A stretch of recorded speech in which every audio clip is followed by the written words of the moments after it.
குழந்தைங்க தொடர்ந்து அழுதுகிட்டே இருக்கு அப்படின்னு சொல்லிட்டு அதை நீங்க இக்னோர் பண்ணிடுறீங்களா? அப்படி பண்ணக்கூடாது. அது குழந்தைங்களுடைய பிரெயின் டெவலப்மென்ட்ல ரொம்பவுமே ஒரு பாதிப்பை ஏற்படுத்தும் அப்படின்னு சொல்றாங்க. அத பத்தி தான் இந்த வீடியோல டீடைல்டா பார்க்க போறீங்க. நெறைய வீடுகள்ல பேரண்ட்ஸ் இருக்கக்கூடிய பெரிய தலைவலி என்னன்னா, குழந்தைங்க அழுதுகிட்டே இருக்கிறது. அது சில நேரங்கள்லலாம் வந்து எப்பவுமே அழுதுட்டு தான் இருக்கு. எனக்கு நெறைய வேலை கிடக்கு. அழுது முடிக்கட்டும் அப்படின்ற மாதிரி. சம்டைம்ஸ் எல்லா பேரண்ட்ஸும் அந்த மாதிரி எல்லா அழுகுற குழந்தைங்களையும் விட்டுற கிடையாது.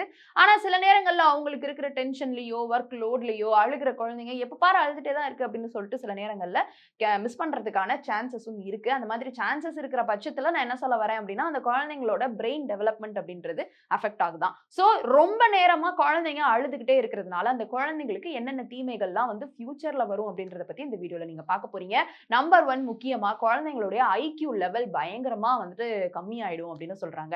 அகாடமிக் ஸ்டடீஸ்லலாம் அவங்களால ஃபோக்கஸ் பண்ண முடியாது. கை குழந்தையா இருக்கும் பொழுது நீங்க வந்து அழுக விட்டிருந்தாலே, அவங்க வளர்ந்து வளர்ந்து வரும்பொழுது அது வந்து அவங்களுக்கு வந்து ஒரு பெரிய பாதிப்பாக தான் இருக்கும். ஏன்னா சின்ன குழந்தையில அவங்க அழுகுறது அப்படின்றதே அவங்களுக்கு ஒரு அட்டென்ஷன் வேணும். ஏதாவது ஒரு ரீசனா இருக்கலாம். பாடியில ஏதாவது பெயின் இருந்திருக்கும், இல்ல பசியா இருந்திருக்கும். What ever the reason maybe அந்த குழந்தைங்களுக்கு வாய திறந்து சொல்ல தெரியாது. அந்த ஒரு பீரியட் ஆஃப் டைம் அவங்க அழுது தான் அத வெளிப்படுத்துவாங்க. அப்படி அழுது அவங்க அத வெளிப்படுத்தும் பொழுது என்ன பிரச்சனை அப்படின்றத வந்து கண்டறிஞ்சு அவங்க அழுகுறத உடனடியா வந்து மென்மைப்படுத்தி ஸ்டாப் பண்ண வேண்டியது தான் வந்து பேரண்ட்டுடைய கடமையா இருக்கு.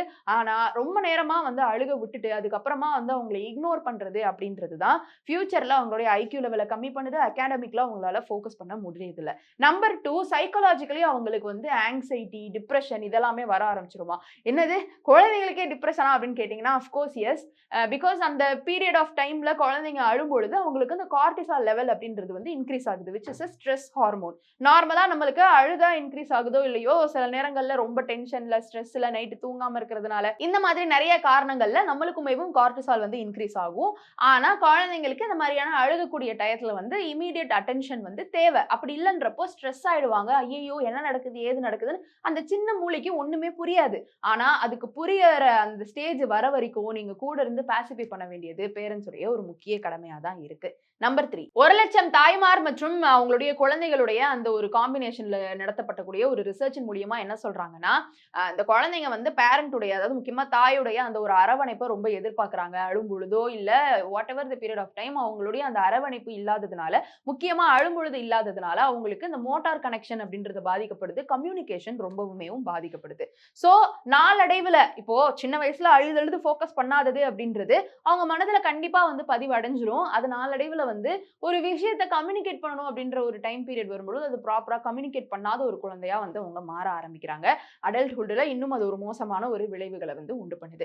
ஏன்னா நம்ம பேச தெரியாத நேரத்துல வந்து அந்த குழந்தைங்க அழுதுருப்பாங்க. அப்ப எந்த ஒரு அட்டென்ஷனும் கிடைக்கல. அப்ப கம்யூனிகேஷன்லயுமே அவங்களுக்கு வந்து ரொம்ப லேகிங் இருக்கும். ஏன்னா சொன்னா எந்த அட்டென்ஷனும் கிடைக்காது. இதுக்கு சரியான தீர்வு கிடைக்காது அப்படின்னு அவங்கள அறியாமலே ஒரு புரிதலுக்குள்ள கண்டிப்பா போவாங்க. நம்பர் 4 பிரெயினுடைய ஆர்க்கிடெக்சர் டெவலப்மென்ட் வந்து பயங்கரமா வீக் ஆகும் அப்படின்னு சொல்லப்படுது. நான் ஆல்ரெடி சொன்ன மாதிரி குழந்தைங்கள நீங்க சைக்காலஜிக்கலி ட்ரீட் பண்ற விதத்திலயுமே அவங்களுடைய பிரெயின் டெவலப்மென்ட் இருக்கு.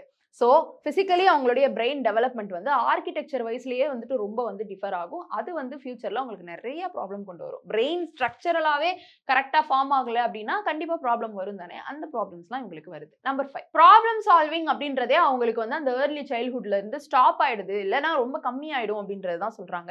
ஒரு அடல்ட்டா ஒரு ஹியூமன் பீயிங்கா நம்மளுக்கு இந்த ப்ராப்ளம் சால்விங் அப்படின்றது ரொம்ப ரொம்ப முக்கியமான ஒரு விஷயம். ப்ராப்ளமே நம்ம லைஃப்க்கு வரவே வராது. நம்ம பாட்டுக்கு அப்படியே போயிட்டே இருக்கலாம்னு சொல்ல முடியாது. இன்னைக்கு ஒண்ணு நாளைக்கு ஒண்ணு அப்படியே அடுத்த நிமிஷம் ஒண்ணுன்ற மாதிரி ஏதாவது ஒண்ணு வந்துட்டே இருக்கிற அந்த ஒரு பீரியட் ஆஃப் டைம் இந்த குழந்தை வளரும் பொழுது அந்த ப்ராப்ளம் சால்விங் மோடுக்குள்ளேயே அவங்களால வந்து போவே முடியாதான். அவங்களுக்கு அது தெரியாதான். அண்ட் ரொம்ப அக்ரெசிவ் ஆயிடுறாங்க. ரொம்ப வந்து ஒரு பிஹேவியரல் நிறைய ஃப்ளாஸ்லாம் வந்துட்டு அவங்களுக்கு வர ஆரம்பிச்சிருது. ஜஸ்ட் பிகாஸ் அவங்க அழும்பொழுது பேரண்ட் இக்னோர் பண்ணதுனால.